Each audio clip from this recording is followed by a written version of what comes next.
জাহান্নামী ফেরেশতা হাতের মধ্যে শিকল লাগাইয়া টান দিয়ে লয়ে যায় রে।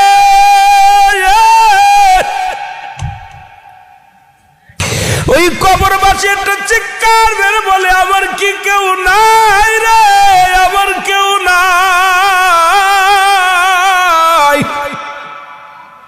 আমি দুনিয়ার সম্পদ রেখে আইলাম, দুনিয়ার বাড়ি গাড়ি রেখে আইলাম, আমার দেওয়ার মতো কেউ নাই। কোথায় আমার প্রতিবেশী, কোথায় আমার মা, কোথায় আমার বাবা, কোথায় আমার আদরের ছেলে মেয়েরা রে। জাহান্নামের ফেরেশতা এত জোরে টান মারে, মালিক ফেরেশতা কয় টান মারো। এক একটা জাহান্নামের মধ্যে মুসলমান 70,000 রশির আগুনের রশি লাগানো, এই আগুনের লোহার রশি লাগানো। এই রশির মধ্যে এক একটা রশির মধ্যে 70,000 রশি এক একটা ফেরেশতা ধরবো। 70,000 ফেরেশতা এক একটা রশির মধ্যে ধরে টান মারবো। দেখে জাহান্নামী ফেরেশতারা টানতে টানতে জাহান্নামের দিকে লইয়া যায়। আল্লাহর ওলি একটা চিৎকার মেরে, হারেস রাহমাতুল্লাহ আলাইহি একটা চিৎকার মেরে বলে, মানে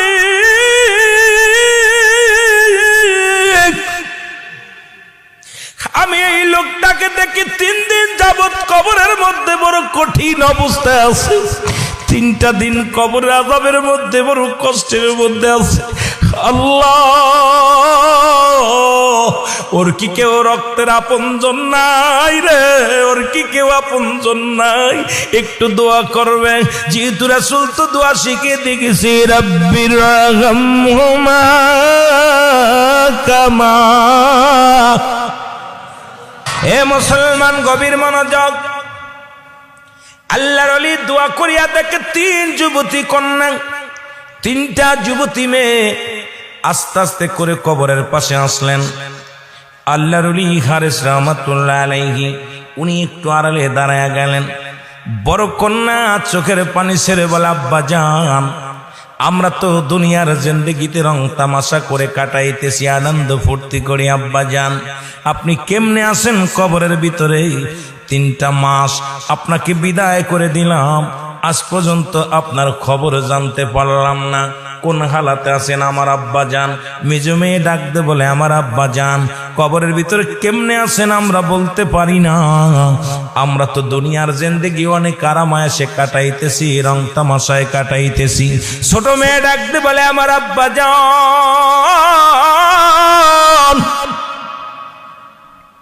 3টা যুবতী মেয়ের করুণ কান্না শুইনা লও।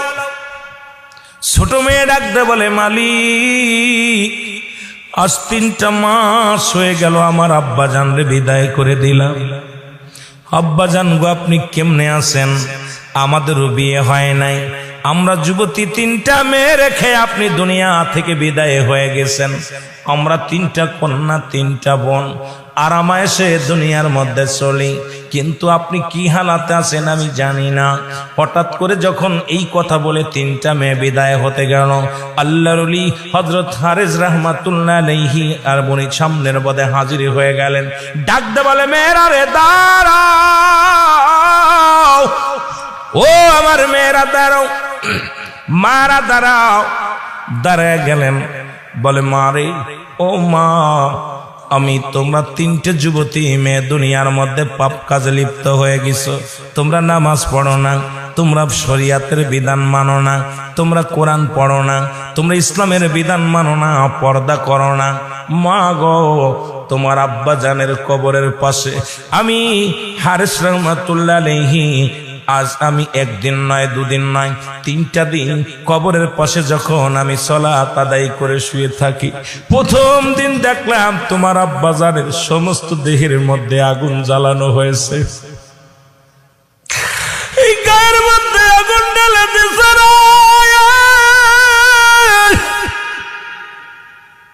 তোমার বাবার সমস্ত অঙ্গ প্রত্যঙ্গ পুড়ে ছাই হয়ে যায় রে। তোমার আব্বার চিৎকার আমি সহ্য করতে পারি না। আমাকে আমার আল্লাহ দেখাইছে, মা আমি দোয়া করে বিদায় হয়ে গেছি। দ্বিতীয় দিন আবার এসে যখন দোয়া করে আমি যখন শুইলাম, স্বপ্নের মধ্যে দেখলাম তোমার বাবা জানের সমস্ত দেহের মধ্যে আগুনের কাক, আগুনের সাপ মোড়ায় আসে, অনেক যন্ত্রণা দেয়, চিৎকার মারে তোমার বাবার। ওই ধৈর্য ধরতে পারি না, ওই চিৎকার সরিয়ে তোমরা মা দুনিয়ার মধ্যে থাকতে তোমার বাবা পাপিষ্ট হয়ে গেছে, তোমার বাবারে জাহান্নামে লাই গো। ও মা গো, তোমরা কি করো? হারেস রহমাতুল্লাহ বলে, আমি মাগো তৃতীয় দিন আবার স্বপ্নে দেখলাম তোমার বাবার হাতে পায়ের মধ্যে জোর করে শিকল দিয়া বেঁধে, গলার মধ্যে শিকল, হাতের মধ্যে শিকল, পায়ের মধ্যে শিকল দিয়া টানতে টানতে জাহান্নামের দিকে লয়া যায়। আমি সহ্য করতে পারি নাই, দোয়া করেছি গম্মা, তোমরা দুনিয়ার ওই জৈবন পাইয়া, তোমরা দুনিয়ার মধ্যে রূপ জৈবন পাইয়া আমোদ ফুর্তিতে বেড়াও, তোমার আব্বা জানের কবরের হালাত তোমরা জানো না। তিন বুনিয়া প্রতিজ্ঞা করলেন, আল্লাহ আজ থেকে নামাজ ছাড়ব না, ইসলামের বিধান ছাড়ব না, আজ থেকে তোমার দিনের পথে থাকবো। যে তুমি একটা জান্নাত মুসলমান, শুনে নাও। তিন কন্যা বাড়িতে গেলেন, বাড়ি যে পর্দা শুরু করে দিলেন, নামাজ আদায় শুরু করলেন, নফল নামাজ আদায় করে, তাহাজ্জুদের নামাজ পড়ে, আব্বার জন্য দোয়া করে। তিন কন্যা চোখের পানি ছেড়ে ছেড়ে আল্লাহর কাছে কান্নাকাটি করে, চোখের পানি ছেড়ে ছেড়ে তওবা করে কান্নাকাটি শুরু করে দিল। এ মুসলমান শুনে নাও, মাস একটা পার হয়ে গেল।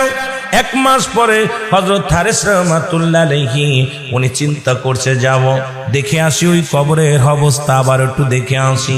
উনি কবরের পাশে যে যখন আবার শুইলেন, দেখে জান্নাতি ফেরেশতারা 8টা জান্নাতের দরজা খুলে দিছে, আর সব ফেরেশতারা তাকে টানাটানি শুরু করছে, আসেন আমার ভিতরে আসেন। এই ফেরেশতা ডাকতে বলে, হুজুর আমার মধ্যে আসেন। ও কয় আমার মধ্যে আসেন। স্বপ্নের মধ্যে ডাকতে বলে, ভাই হারেস রহমাতুল্লাহ শোনো, আমার এক একটা কন্যা আমার জান্নাতে যার জন্য বড় হাতিয়ার, আমার কন্যা আমার জন্য বড় নিয়ামত। আমার 3টা কন্যা তারা ভুল পথ থেকে ফিরে যখন আল্লাহর বিধান মেনে চলা শুরু করেছে, আর আমার জন্য যখন নেকির জন্য হাত উঠায়া দিছে আমার আল্লাহর দরবারে, আমার আল্লাহ বিছনের যত গুনাহগুলো করেছি আমার আল্লাহ আমারে মাফ করে দিছে, আর জান্নাতের অধিবাসী করেছে। সমস্ত জান্নাতি ফেরেশতারা আমাকে স্বাগতম জানাইতেছে তাদের ভিতরে নেওয়ার জন্য। জোরে জোরে চিল্লায় বলা যাবে না মারহাবা? আর একটু জোরে জোরে চিল্লায় বলেন আল্লাহু আকবার। হারেস রহমাতুল্লাহ ডাকতে বলে, এবার উনি আবার বসে আছে, হঠাৎ দেখে 3টা মেয়ে আবার বাবার কবরের পাশে আসলেন। আল্লাহু আকবার বলেন। 3টা যুবতী কন্যা আবার যখন কবরের পাশে আসলেন, হারেস রহমাতুল্লাহ দাঁড়ায় গোপনে দাঁড়ায় রইলেন। দেখি মেয়েরা কি করে, দেখে বড় মেয়ে মোনাজাত করে আর বলে, আল্লাহ আমি বাঁচতে চাই না, আমারে তুমি নিয়ে যাও, আমি পাপ করে ফেলেছি, আল্লাহ তুমি আমার বাবার কাছে নিয়ে যাও। ছোট মেয়ে বলে, আল্লাহ আমার বাবার কাছে নিয়ে যাও, আমার বাবা যেখানে ঘুমায় আছে আমারে সেখানে নিয়ে যাও। দুনিয়ার হায়নাগুলো আমার দিকে তাকায়।